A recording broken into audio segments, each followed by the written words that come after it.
Thanks, Morris. It was quite a dramatic reading, wasn't it? And a disturbing ending with the king of Moab sacrificing his own son on the walls of their capital city, which was probably Dibon. But what's interesting about that story is that there's a version of that story that comes from the non-biblical history. And we're going to have a look at Misha's version of the same story a little bit later on. But for the moment, let's wind the clock forward a little bit from the time of the kings and the Moabites to late winter 1896. And let's go to the temple complex at Luxor in Upper Egypt. It's a little bit confusing because it's in the south of Egypt. And we've got a famous English archaeologist, Flinders Petrie, perhaps the father of modern archaeology, a man that was known for carefully documenting his finds. He's excavating an ancient Egyptian temple, and he comes to a beautiful black granite slab called a Stele. It's about 3 metres high, so pretty tall, highly polished on one side and a bit rough on the other. The highly polished side is about King, I won't even bother trying to pronounce his name, but it's actually the polished side of the Stele is turned towards the wall by his son, who has written his description of his exploits on the back. This is what sons did to their fathers back in those days. It's covered with hieroglyphs, which are ancient Egyptian writing. And Wilhelm Spiegelberg, a German expert in these things, steps over to translate for Petrie what these hieroglyphs actually mean. He discovers it is a boastful record of Pharaoh Merneptah, listing all the people that he's conquered.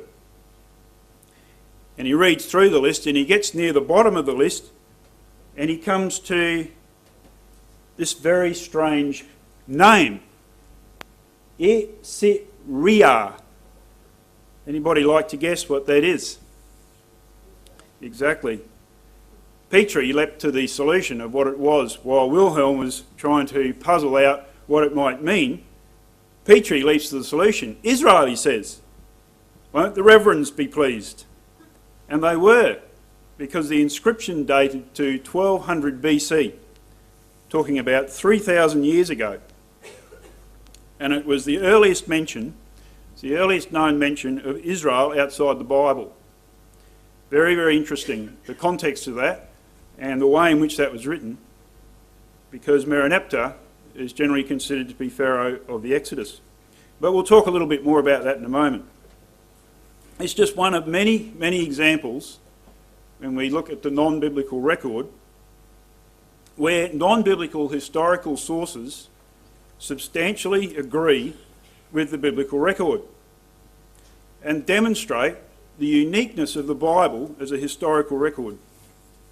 Now, I studied ancient history, as many of you know. It didn't do me a lot of good in my working career, but I did learn a lot about ancient history and I read a lot of ancient sources.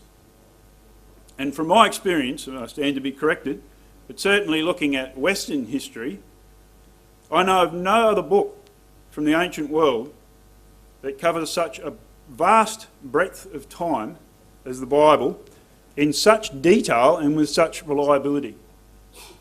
It's rare to find something like this. It really and truly, it really is. That is so credible, that provides so much detail, in-depth detail about what people were thinking and what they were doing, what motivated them, and covering such a huge breadth of history. We're talking about probably in the vicinity of 4,000 years of history. There's just no other ancient source that covers that breadth of history with this sort of level of reliability and detail. The father of history is supposedly Herodotus. I don't know if you've ever read Herodotus, but it makes amusing reading because he just picked up whatever story was around and recorded it. And it covers nothing like this breadth of time. And for me, that's strong evidence of the inspiration of the Bible. But I want to tonight allow the evidence to speak for itself. We're going to have a look at the biblical record from the other side of the fence, as it were. We're going to have a look at biblical events as they were recorded by non-biblical characters and non-biblical records. So as I say, we're talking about 4,000 years of history up to the time of Christ. And at various points in time, the people surrounding Israel, their histories intersected the history of Israel. And you can, you'll know what I'm talking about. So Israel were invaded at various times. They came into contact with other peoples at various times. And those contacts are actually recorded by those ancient people, and we can have a look at them. We're going to have a look at a number of examples of where that contact took place, and we'll compare them with the Bible record.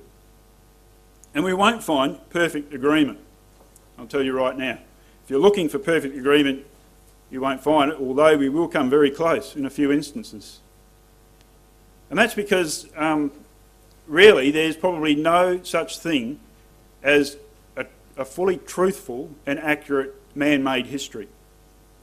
And for decades, the job of ancient historians, a lot of them still would go down this path, is to compare history and to analyse it to try to come up with truth.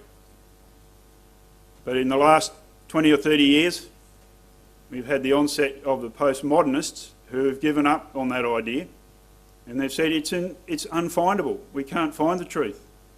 And there's a lot in what they're saying. And I in many ways support them, although it kind of throws the whole practice of history out the window. What's the point if you can't find truth?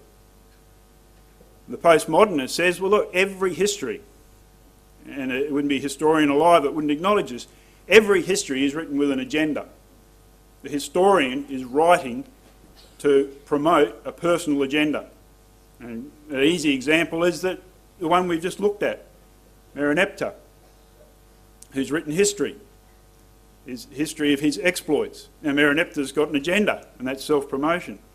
So often, that's the case with histories. You look at the histories of Alexander the Great, one of the big disputes about that, and the big problems is that one of Alexander the Great's main historians was in his pay. And Alexander had an agenda to show posterity how great he was. So maybe the things we've heard about Alexander aren't exactly true.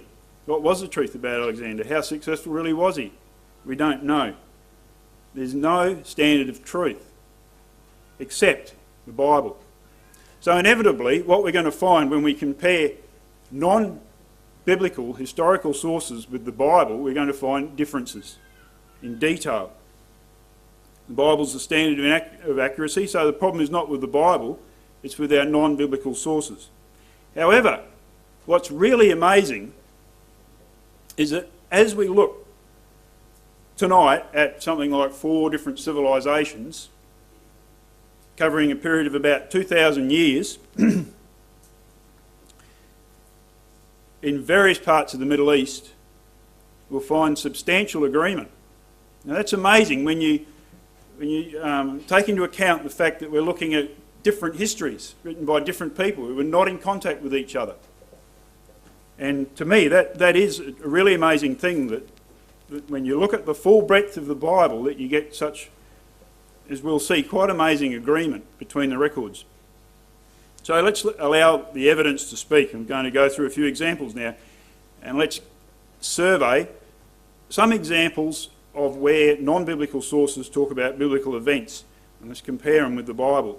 So let's go back in time 3,700 years ago to 1700 BC. So we're talking about roughly the time of Jacob. And we're going to go to the Western world's first civilization. And I could ask the children, the school kids here, which civilization that was, and they'd tell you Sumer. And if you were a young lady in Sumer, that's what you might be wearing. I don't know if you find that attractive, young ladies, but that's what they wore. They've excavated that and been able to reconstruct it. So Sumer was located generally from the Persian Gulf up between the 2 rivers, the Tigris and Euphrates. So it was the beginning of Mesopotamian civilization.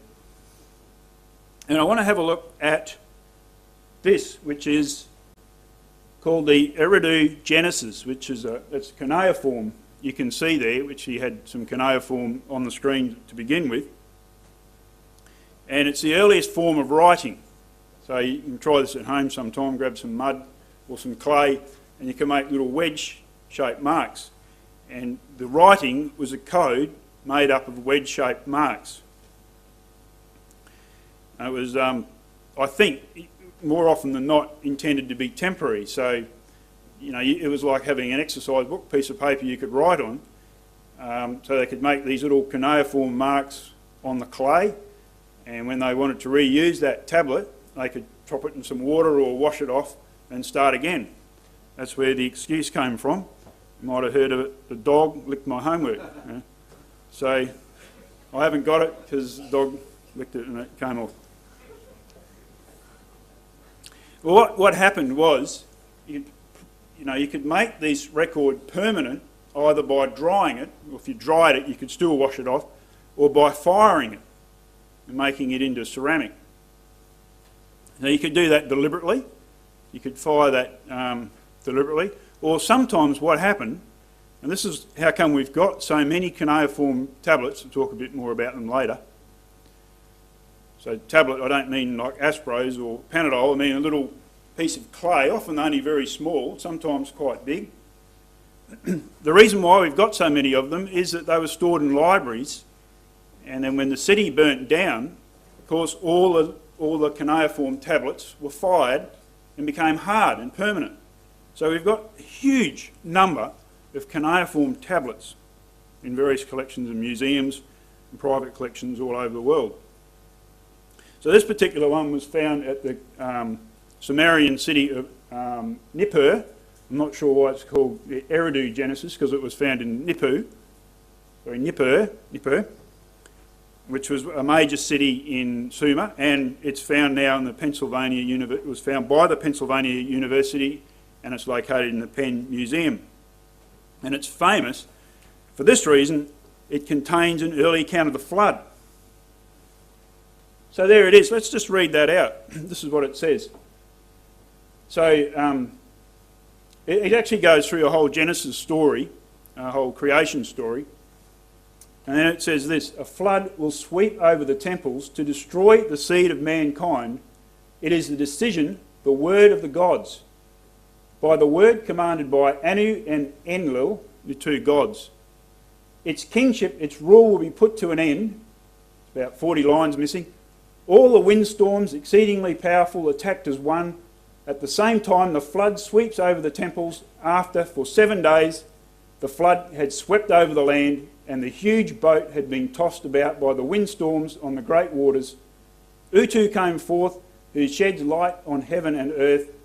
King Zeusundra opened a window of the huge boat. Now that's pretty interesting, really, isn't it? I mean, it sounds a bit disjointed because you can see the tablet's got cracks in it and breaks and all sorts of things. So that's the reason why the text is disjointed. But if you're familiar with the story of the flood, and many of you I know are, you'll recognise a lot of similarities there between that story and the flood story. Let's just have a look at a few. So obviously the flood sweeps over the temples, says the tablet. The idea is to destroy the seed of mankind, and it's by the command of the gods. We know from Genesis 6 that it was God's decision to destroy man, whom he had created from the face of the earth by the flood. The flood swept over the temples, over the whole land, after for 7 days. Genesis says that it was after 7 days that the waters of the flood were upon the earth. Noah was saved, anyway, the king, Zeusundra, was saved in a huge boat. Noah was saved in the ark. In the end, the king opened a window of the boat. Noah opened a window of the ark. So there's a lot of similarities there. And this is very interesting when it's looked at, because the story comes up again, and it comes up again in the Sumerian king lists, which you've probably heard of. And what's interesting about that is these kings had huge, long reigns. There's a break with the flood, and then the rains actually diminished. Again, exactly the same as what Genesis says. So there were very, very long lifespans, There was a flood, and then the lifespan shortened down. So what we've got again is near perfect agreement. Oh, it's not perfect agreement, I should say, but we've got substantial agreement with the Bible. Obviously, the Sumerians had a memory of the flood carried on by the tradition, a little bit like Chinese whispers. As time went on, that story got distorted. Let's have a look at another example, and let's have a look at the Stele that was discovered by Flinders Petrie. So we've moved now 500 years forward to 1200 BC. We've moved in the biblical record from Genesis right through now to roughly the time of Exodus. And this is what he found. So that's the granite slab. I think that's Merneptah over there on the right. And this is what it says. Again, what it is, it's a slab or a monument describing Merneptah's conquests. And he goes through a whole list of different nations. And at the bottom, let's have a look at this. We've got this. Ashkelon has been overcome. Giza has been captured. Yanoam is made non-existent. Israel is laid waste and his seed is not. Haru is become a widow because of Egypt. So there's the mention of Israel in the context of being conquered by Merneptah. Now what's interesting about this is that Merneptah is considered by most people to be the pharaoh of the Exodus. So the Israel that Merneptah knew were wandering people that didn't have a homeland, so they were wandering in the wilderness. And that's exactly how, when you have a close look at this reference to Israel, that's exactly how Merneptah describes Israel. So here's, can anyone read hieroglyphics? No.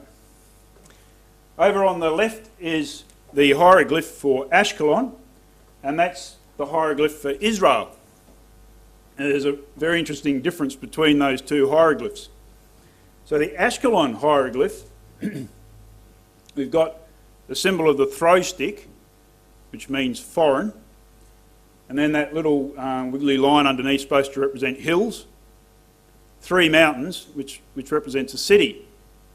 So if you put those two together, what's it saying? Ashkelon is a what? Foreign city. Foreign city. However, when we look at Israel, again we've got the throw stick, which means foreign, but instead of 3 mountains, which represent a city, we've got a man and a woman seated, which represents people. So what would this represent? Foreign people, exactly. So you can see the difference. Ashkelon, described as a foreign city. Israel, not described as a city, but as a foreign people. And the Oxford History of the Biblical World says that this was the way in which Egypt referred to nomadic groups of people that did not have a fixed city-state as a home. So the Stele of Merneptah, this very first mention of Israel, which dates back to roughly the time of the Exodus, describes Israel as a nomadic people, which is very interesting because they were never really nomadic after they got into the land of Canaan. So that tends to, again, this is fairly, it's not a detailed agreement, but certainly evidence to support that at the time of Merneptah, Israel were actually wandering in the wilderness. They were wandering people without a home. Now we know what's interesting about this, of course, is that Merneptah is saying that he destroyed Israel, and we know from the biblical record that in fact it was the other way around. Merneptah was actually destroyed, well, he wasn't, but his army was destroyed in the Red Sea. But you think about this is where the agenda takes over, because Merneptah is not going to come back to his people and record for posterity the fact that he lost an army. He's gone out in pursuit of Israel. His people have seen him go out in pursuit of Israel. He comes back with a much diminished army. What's he going to tell the people? Not that he's been defeated, but that he's defeated Israel in a big battle in which he lost many people.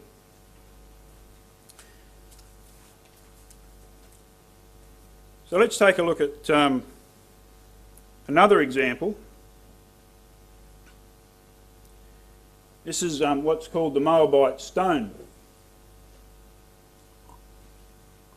We're moving forward now about 400 years to 840 BC. We're moving to a place called Dibon, which is the capital of ancient Moab. You can see it's over here, just to the east of the Dead Sea. You can see a pretty bad black and white photograph of the ruins of Dibon there in the middle. Fairly colourful story about how this was found. It was found in 1868 by an Anglican missionary. It was the first and last European to see it in one piece, because the Europeans started bidding for it. The Turks, who had control over the territory, tried to obtain the stone from the local Bedouins, and I suppose Bedouins thought it was going to be worth more in many little pieces than in one big piece, so they stuck it on a bonfire, heated it up, threw cold water on it and broke it into bits with boulders. It's the Bedouins for you. But fortunately, copies had been taken of the Stele before they actually did this, and so the Stele could be reconstructed. They got most of the parts, put it back together again, and they were able to reconstruct it. And it's now in the Louvre in Paris. But what's interesting about it is that it records the exploits of Merneptah, king of Moab, that we read about tonight in 2 Kings chapter 3. So let's just refresh our memories by having a look at 2 Kings chapter 3 verses 4 to 5.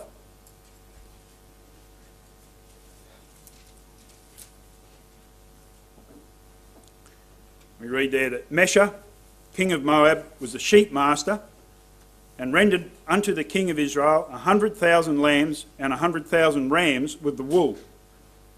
But it came to pass, when Ahab was dead, that the king of Moab rebelled against the king of Israel. And of course, we read about how three kings got together. The King Jehoram, the son of Ahab. So Merneptah actually rebels against Israel in the time of Ahab. Ahab's son decides to do something about it. He joins up with Jehoshaphat, and he joins up with the king of Edom. They go to fight against Merneptah with the intervention of God. They actually have some success. Merneptah retreats back into his capital, and there, at his extremities, facing defeat in the face, sacrifices his son on the wall. And outraged, the three kings return to their own land. Pretty horrible story. Well, the Moabite Stone describes this revolt. So this is what it says. I am Merneptah, son of Chemosh, the king of Moab, the Dibonite, and I made this high place for Chemosh. Chemosh is the god of the Moabites. As for Omri, the king of Israel, and who was Omri? Father of Ahab. As for Omri, the king of Israel, and he humbled Moab for many years, for Chemosh was angry with his land, and his son reigned in his place, that would be Ahab. And he also said, I will oppress Moab, but I triumphed over him, and Israel has perished. He goes on and on with many, many lines of boasting. I can't fit on the screen and it would bore you. Then another interesting statement. And the house of David dwelt in Haranan. Chemosh said to me, go down and fight against Haranan. I went down and Chemosh restored it in my days. So again, very interesting, because it supports the Bible. Firstly, it's evidence of the existence of Moab, and there wasn't a lot of evidence for the existence of Moab outside the Bible until this was found. It confirms that Merneptah, King Merneptah, was a historical figure. He was the king of Moab. It mentions Omri, so it demonstrates Omri was actually a historical figure. He wasn't just a figure of myth. It tells us that Merneptah revolted in about the time of Ahab, so it proves that was a historical event. And also, interestingly, it is one of the only two references to the house of David outside the Bible, which demonstrates for us that David and the house of David were actually historical entities. Again, they weren't just Jewish myth, which many people thought, because there isn't a lot of archaeological evidence for the reign of David. And it adds a little bit of extra information that Meshach was put under tribute probably by Omri, who was Ahab's father. So we've got broad agreement, but it's not perfect in every detail. So Meshach says absolutely nothing about being defeated by the Jews. He says nothing about sacrificing his son, but would we expect him to? You know, what does Meshach want to leave to posterity? Good news. He doesn't want to leave a bad news story. And he's not alone in that. Plenty of other historians have done the same thing. But what it does tell us is that he puts a lot of store in what Chemosh thinks of Moab. So the reason why Meshach had his setbacks is because Chemosh was angry. So that explains for us why when he finds himself in a position where he's under siege and about to lose the city, he sacrifices his son to Chemosh to try and appease Chemosh. So it really tells us quite a lot, doesn't it? And it's a story from the other side of the fence that corroborates or supports part of the Bible. So let's move forward again, a couple of hundred years, to about 600 to 500 BC. Now I'm deliberately picking examples that will take us step by step through the Bible and give us independent corroboration or support for the biblical record. We're going to move forward now to the Assyrian and Babylonian empires, to Mesopotamia, where we were before with the Sumerians, but more precisely to the archives of the British Museum. You might think they're dark places. You know, you need a torch and you need a duster to dust off all the cobwebs and everything.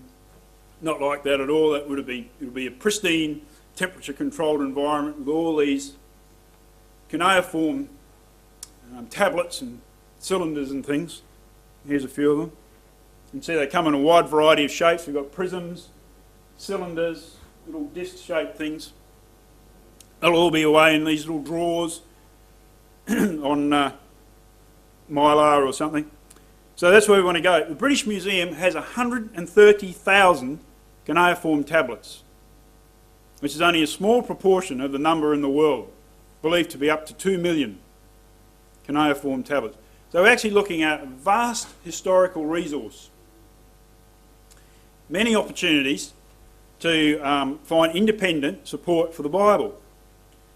And as these things are being translated, they're finding it. So, you know, there's commercial records, there's receipts for beer. They had beer in Mesopotamia, and bread. There's school practice tablets. That's what this one is here. That hasn't been licked by a dog. You can see it's still there. But the kids would practice their cuneiform on a little bit of clay like that, and wipe it off and start again. That one must have got burnt and hardened, and that's how come we've still got it. So abundant as well as historical records, some of them very, very boring. You know, for the most boring history you'll ever read. So, you know, in the year 2000 BC, King so-and-so came to the throne and killed someone else and then had a battle and then someone else came on, like that. But very good because it corroborates the Bible. Now, one of the most famous you can probably recognise. Anyone recognise a famous one? The Taylor, yep, Sennacherib's prison, the Taylor prison over here. That one, which will be in your handout, which I hope you've all got. I'm not going to talk about it. I think Uncle Dave Saul will talk about that later on. That's a record, again, a very boastful record of a king. They did this a lot, the kings. A boastful record of Sennacherib's siege of Jerusalem. There's a host of other tablets, prism cylinders and so on. Many of them obtained from antiquities dealers, so the museum doesn't even know where they come from half the time. They're just bought from a dealer in the Middle East. And we're just going to have a look at two examples. One relating to the death of Sennacherib. Now, how did Sennacherib die? Can anybody tell me? Sorry? he was killed by his two sons. Exactly. Sennacherib was killed by his two sons. Let's just have a look at the record. 2 Kings chapter 19.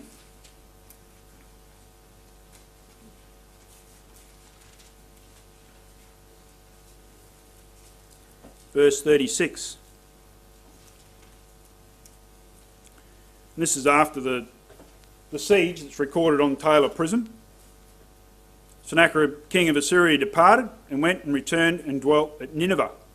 And it came to pass, as he was worshipping in the house of Nisroch, his god, that Adramelech and Sharezer, his son, smote him with a sword and escaped into the land of Armenia. And Esarhaddon, his son, reigned in his stead. So Esarhaddon was the next king. Sennacherib was bumped off by his two sons. And there's quite a long story. We could go through many cuneiform tablets that talk about the circumstances around Sennacherib's death. And the job of historians is to piece together all these little fragments of information to try and build up a picture of what really happened.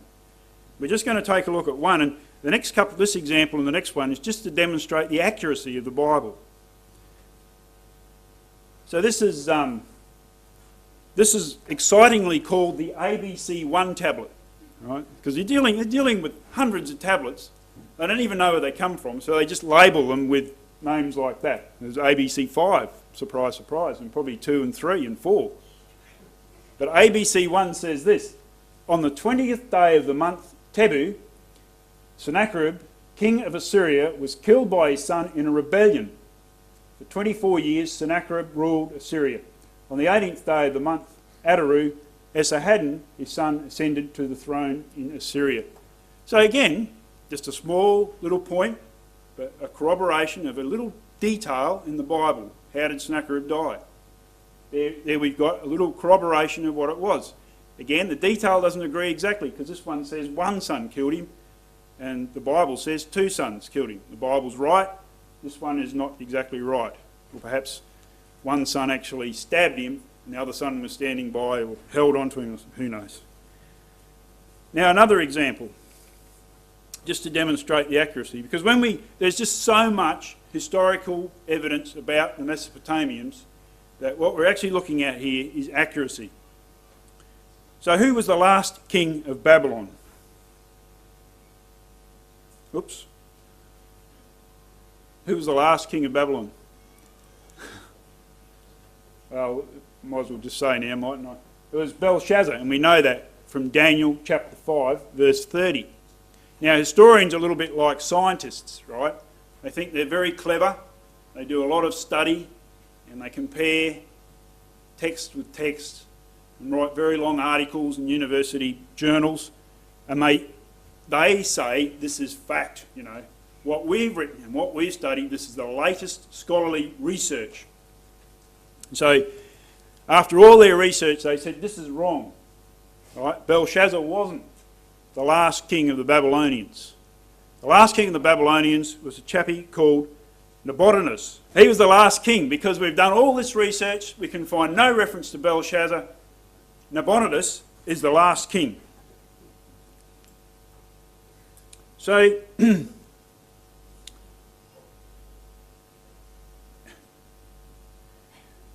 that was believed up until about 1854, there's no reference at all of Belshazzar, until someone found this. This is Nabonidus cylinder from Ur. You can pronounce it yourself now because you can see it up there. And this is what it said. As for me, Nabonidus, king of Babylon, save me from sinning against your great Godhead and grant me as a present a life long of days. And as for Belshazzar, the eldest son, my offspring, instill reverence for your great Godhead in his heart. So it doesn't make a lot of sense, but what it does tell us is that Belshazzar was the son of Nabonidus. Now let's have a look at another one. This one wasn't translated until 1924. This is called the verse account of Nabonidus. No need to know why it's called that or too much about what's on it, except that it says this: Nabonidus entrusted the camp, in other words the city, to his oldest son, the firstborn, and bracketed Belshazzar, because we know that his firstborn was Belshazzar from the little cylinder before. The troops everywhere in the country he ordered under his command. He let everything go, entrusted the kingship to him, and himself, he, Nabonidus, started out for a long journey. The military forces of Akkad marching with him, he turned towards Tema in the west. So what's this telling us? It's telling us that at some point in time, Nabonidus collected his army and disappeared off into the west, to a place called Tema. And he left in charge Belshazzar. So in 1924, when they translated this, after for many years maintaining that Daniel was wrong, scholars had to actually do a backflip and say, well, actually, we had it wrong. And I bet you the evolutionists might say the same thing if we're around for another couple of hundred years. So maybe their scholarship wasn't as good as what they thought it was. Clearly it wasn't, because as more evidence came to light and they got a fuller picture, they realised Belshazzar actually was the last king of Babylon. Okay, now let's move to the New Testament. So we've taken a few snapshots, very, very early ones, about the flood, the kings. Now looked at Mesopotamia, Babylon. Now let's come to the New Testament. And when we get to the New Testament, we come to a period where there's a huge amount of historical sources. The Romans and the Greeks, particularly the Romans in the New Testament, were very, very literate people. And there's Latin's still a study in some of those snobby private schools in England and possibly here. I mean, there may be some brothers and sisters in this ecclesia who studied Latin. There's people laughing over there. Rach is laughing. She probably studied Latin. Did you, Rach? No? So, highly literate people, the Romans, and produced an abundant, huge amount of historical material. There's absolutely no question, I won't bother going through this, but there's absolutely no question that the major events and the major politicians referred to in the Bible, people like Augustus, Pilate, Herod, are all historical figures. There's absolutely no doubt about it. The interesting question, though, is whether the history, this non-biblical history, supports the existence of some of the key characters in the Bible. Jesus and the apostles. Is there any mention of Jesus and his apostles and some of those key characters and some of those key events like the crucifixion? Are there any references to those in non-biblical sources? That's the interesting question. And the answer to that is yes. I want to give you a couple of examples. You've got an example in your handout from the Roman historian Tacitus, but I'm actually going to give you a couple of examples from the works of Josephus. There's Josephus on the right, and on the left you can see a very early manuscript of one of Josephus's works, the Antiquities of the Jews. That manuscript dates to 1466. And a lot of these manuscripts were actually transferred and copied by monks in monasteries as practice, so a way of practicing their Latin. And the only reason we've got a lot of these ancient historical sources is because people like Charlemagne got his monks on the job, copying them in order to improve their grammar and spelling. So we've got a whole stack of these ancient manuscripts copied by monks, which did create a few problems, as we'll see in a moment. But Josephus, who was he? Jewish historian, born in AD 37. So he was born just 7 years, actually about 4 years, after the death of Christ. Christ was in his living memory, well, not his living memory, but the living memory of his father and the people around him.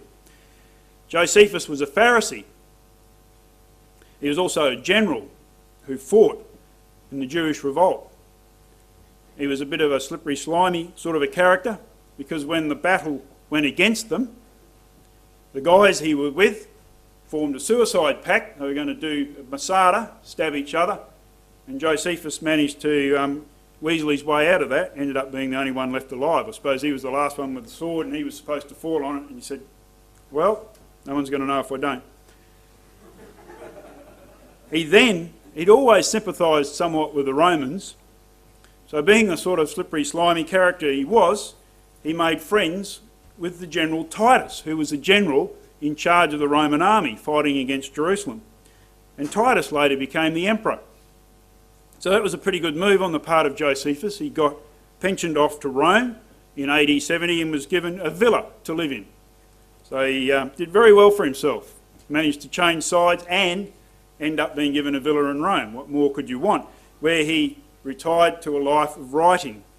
Wrote 2 major histories, the Jewish Wars, which was published in about 75 AD, and Antiquities of the Jews, 93 AD. Now, how interesting is that? These histories are written when apostles are still alive. Right? This is the very early days of Christianity. Josephus lived in the milieu, the times and the place of the apostles when the apostles were going forth preaching. He was a boy, child, and certainly he would have known a lot of the events going on. So what does he say about these events? I'll give you 3 examples from his Antiquities that refers to Jesus and John the Baptist and James, the brother of John. Now, the most famous of these is, can anyone read what that title is? Testimonium Flavianum.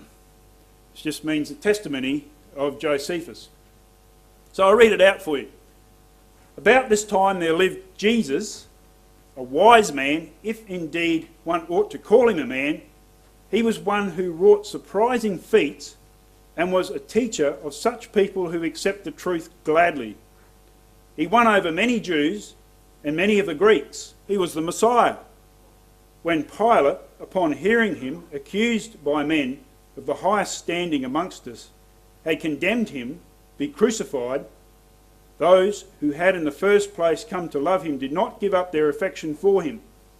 On the 3rd day he appeared to them, restored to life, for the prophets of God had prophesied these and countless other marvellous things about him. And the tribe of the Christians, so called after him, has still to this day not disappeared. So that's pretty amazing, isn't it? In fact, you might say a little too good to be true, and you'd be right.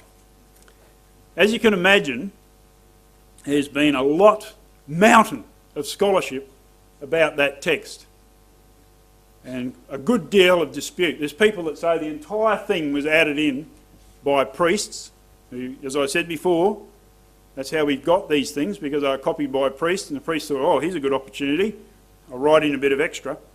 And there are scholars who actually believe the whole thing's authentic. But probably the majority say that the core of that statement is authentic and there have been little bits added in. Would you like to guess which little bits have been added in? What about the bit that says he was the Messiah? Now, Josephus was a Pharisee. Do you really think he'd say Christ, Jesus was the Messiah? I think not. So let's just delete the sections that most scholars believe have been interpolated or added. Now let's read that. It's still quite a remarkable passage. About this time there lived Jesus, a wise man, for he was one who wrought surprising feats. So it was well known that Christ had done amazing things like miracles. He was a teacher of such people who accept the truth gladly. He won over many Jews and many of the Greeks. When Pilate, upon hearing him accused by men of the highest standing amongst us, had condemned him to be crucified, and we have independent verification, Jesus lived, he did amazing things, he was crucified. Those who had in the first place come to love him did not give up their affection for him, and the tribe of Christians so called after him has still to this day not disappeared. So that's after the critics have had a go at it. That's still a pretty amazing testimony to the existence of Christ, I think. Now I want to have a look at a couple of others in the time that we've got left that most critics say are authentic. So even the critics say these are authentic.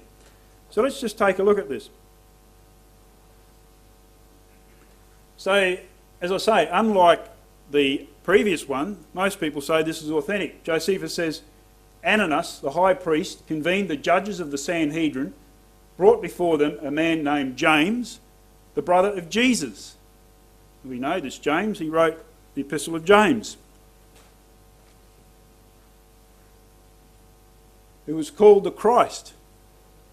So verification that many people believe Jesus to be Christ, and certain others. He accused them of having transgressed the law and delivered them up to be stoned. Now many of you will be thinking about the Acts record where James was killed by Herod. This is not referring to that. It's referring to a later event. This is talking about the writer of the Epistle of James, who was the brother of Christ. And what it does tell us is that James, this is how James met his end. He was accused, brought before the Sanhedrin and stoned to death. So, very interesting. Interesting because virtually all the scholars believe that this section of Josephus is authentic, wasn't added in. Finally, our last reference tonight, Josephus refers to the death of John the Baptist. Again, most scholars believe this is correct. This is authentic and not being added in. This is even critical scholars, ones that don't believe the Bible and who would love to say this is proven to be incorrect. But to some of the Jews, the destruction of Herod's army, because Herod Antipas went to war against Petra and was defeated, to some of the Jews, the destruction of Herod's army seemed to be divine vengeance, and certainly a just vengeance, for his treatment of John, surnamed the Baptist. For Herod had put him to death, though he was a good man and had exhorted the Jews to lead righteous lives, to practice justice towards their fellows and piety towards God, and so doing to join in baptism. He goes on in more detail than that. You can have a read of that yourself sometime if you've got that version of Josephus that many of us have got.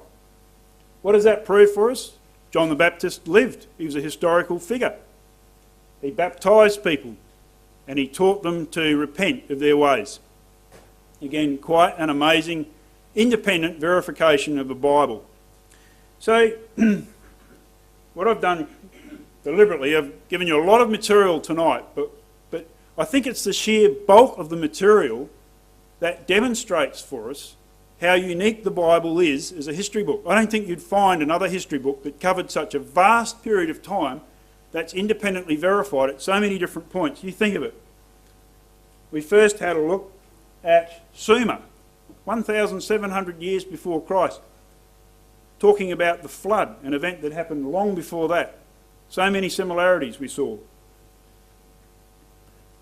Merneptah, Stele, down in Egypt, 1,200 BC, referring to Israel as a nomadic people, at roughly the time we believe they were engaged in the Exodus, wandering in the wilderness.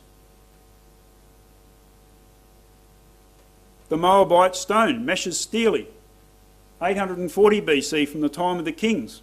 Really good independent verification of a story in the Kings, of the revolt of Mesha against Israel. Babylon, the verse account Nabonidus, and ABC 1. I haven't got a picture of ABC 1, couldn't find one anywhere. Okay, talking about the death of Sennacherib, talking about proving that Belshazzar was the last king of Babylon. And we could have found many, many more tablets that independently verify what the Word of God says. And there's a couple or other examples in your handout. And finally, Josephus. It gave us 3 different independent verifications of the Gospel records. So quite amazing, I think, independent historical evidence supporting the writing in the Bible. So to conclude, tonight we've looked at quite a vast period of history. We've looked at 4 different nations, Sumer, Babylon, Moab, Egypt and Rome. Different civilisations, different historical records over a wide period of time. And although those records come from such a diversity of sources, there's an amazing amount, I think you would agree, amazing amount of agreement with the biblical record, giving the limitations of man-made history, which, as I said before, is inherently inaccurate. And I think it proves how unique and special the Bible is as a history book. There's no other book, as I said before, from the ancient world that covers such a vast breadth of time in such detail and with such reliability. And for me, that's strong evidence that the Bible is inspired.